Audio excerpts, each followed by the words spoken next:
do. Hey, that destroys GP in lane.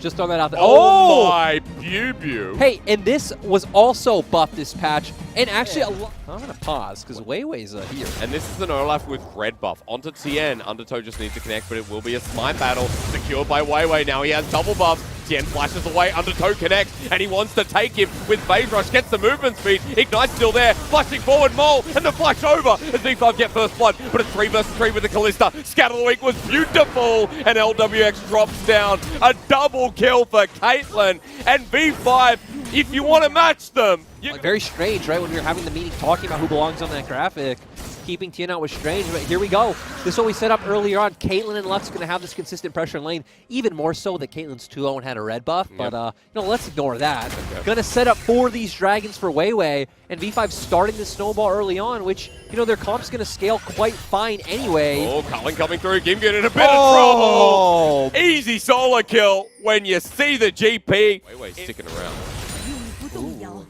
Doinby still looking to be the aggressor, and again, Karma, very strong laning champion. I don't expect any solo kills to come out from a Karma, but would take a very massive, overconfident misstep from Mole to make that happen. Definitely would. With Chris flashing forward, speak of confidence, it's the red line that sets up all. And PP God too far forward as Fate's call will follow through onto Sam D and Weiwei, who Ragnarok straight away, but this is a fed Olaf who wants to turn it around onto Tien. Dodges away from the Haymaker shield as Mole. Peek's in. I want you to talk to me a little bit about FPX's win conditions again, how this comes together, even with V5's early lead. Do I have time? No, because Sam D is going to get brush ganked by LWX. He's walking in, thinking about it, and there's the Halo Blaze Calista with Rend available. Sam D now calling in the help of his friend, sends out the Peacemaker, auto attacks, wins the shielding. Sam D doesn't die, and Chris now in the middle of it all. V5 are the Brotherhood as they send out the ult to Tien. Flushes forward from Weiwei. They do not back down. Gimgoon on the back of the pit. This leads to Infernal Soul. Gimgoon aiming for his setup, is hitting away. Smite will go down and secured by Weiwei. Tien runs on in, wants the engage. There's Sam D, not the target though. Onto Weiwei, who just Ragnaroks out, and Tien's just dead. Mole on the side forces the flash from Chris. And V5, if you want to give it all, potentially our most cohesive three-man core in LPL. Yeah. That's why they're taking objectives around the map. And one step away from quarterfinals of a 5K gold lead.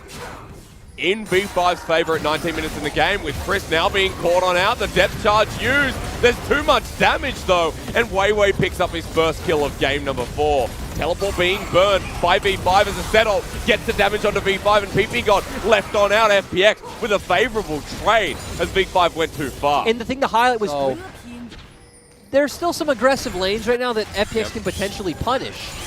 Can he kill him though? Culling's going to come on out. Face breaker. Oh, sorry, the Haymaker shield. Bubu kills him. Dodges from the dredge line, but the Rens.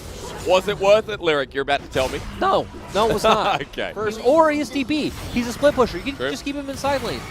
And remember, if FPX get caught out in rotation, one of them's going to die anyway. As well, this could be the example. Face call used with Unleashed Power. The Cannon Barrage in the backline doesn't get scattered the weakest. Tien is running in, forces the flash out of Mole through mid lane. Final spark onto Chris, who's jumping onto Sam D and dies. Is a big pick for FPX. Bubu is now TP'd in, sends out the culling, but Doomby only at half health, and V5 lose the fight. And FPX with 5 man are going to deny the soul if V5 can't get in.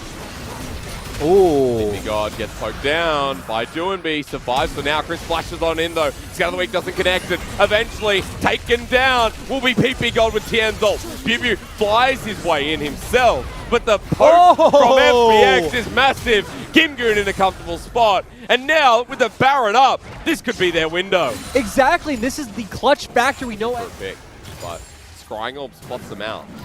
As Chris in for the dredge line, he goes into the back line. Depth charge sets it up nicely here as the ulti from Gimgoon again sets up the 3-man knockup with a Fate's call. But flash away meanwhile because Mole is keeping them all busy. Versus Fall, he runs into the fight, but too far forward as in goes Tien once again. Haymaker shield, great, but V5 pick him off as well. Bubu survives into the head of the fight. 4 versus 4, FPX have the lower health. Waves, get a bit more gold, try to set up the map for this next Drake in 50 seconds. Oh. Walking into the enemy's den. He hasn't pressed out Ardent Blaze either. They'll find him. Tien holds him. Away he goes, pulled in. Culling does nothing. And Bubu made a boo-boo in front of Baron. Yeah, and unfortunately tries to transition. Even took a pretty safe path, honestly, but FPX knowing they feel confident to force this fight. Mole with TP waiting for the engage. Hex flash over the wall from Tien. Will be spotted out, in fact. 4 in the pit, trying to channel through. Mole's now finally here, has a good scat of the week, lands on top of 3. Cannon Barrage comes in, the final spark as well. Samdi all the way in the back, getting targeted with the face breaker, trying to kite his way out. Still getting poked down. Shields are good, but not enough as Mole deals with the rest of the team. Doomby takes him down, and Weiwei wants to get out. Doomby has the movement speed, though, wants his way. It's just too easy for them to get onto the carries of E5. They don't have that way of playing from a range. But here's Bubu once again. LWX is super low. Takes the blast cone, has the flash of Bale onto LWX, gets the kill. In for the Infernal Soul, secured by Doomby, but now Bubu in a hunting ground, right in the middle of the pit. Gimgoon's next for the triple. PP got on the side. Culling's there, light binding dodged away from. They do it so fast. Olaf, Caitlyn, and Lucian. And FPX aren't here. Cannon Barrage going to come down, but the smite there, taken away, and FPX have lost the Baron with V5 acquiring. Now, for the play, Gimgoon is TP'd up the top side, but Bubu's here. Down he goes, 4 versus 5. They're going to try and flash forward and end this one as the Undertow connects. The Ragnarok Olaf still available. Channels it through as Chris, his bait's called away. The light binding followed with the final spark. Undertow again. LWX slowed down. Sam D flashes over the wall. LWX getting low. Manages to survive for now while Tien at half health himself. They heal for it. And LWX will go down 2. And when it looks like FPX can finally bring the game back, now get 2 picks, and they can potentially force an inhibitor. They've got the Baron, they've got a massive minion wave here. Versus 5 with a double 80 carry. Inhibitor will be broken, and V5 have an edge. Oh my god, they're just going to go for the Down edge. very quickly. And V5 back now for the inhibitor pressure. And this is the artillery that we talk about, right? Getting Caitlyn set up in front of a turret to drop all those traps. They got the Baron buff. They're channeling through the bottom side. They're going to start hitting the Nexus turrets with the Cannon Barrage. As Scatter the Weak to disengage Weiwei. Left on an island here, Mole. Flashes away, but unleashes his power. Oh, the Gimgoon while Bubu flashes into the fight. Tien comes in. Face Breaker doesn't connect, so only onto 1, and it's not enough. LWX being channeled by Bubu as Chris is at half health. Weiwei getting low, but Scatter the Weak again. FPX are dead. Long hail the new kings, apparently, because in 2020, their name is V5, and we go to their church to bless them into the quarterfinals. And 2020 summer is the split of V5, going from 0-16 in spring.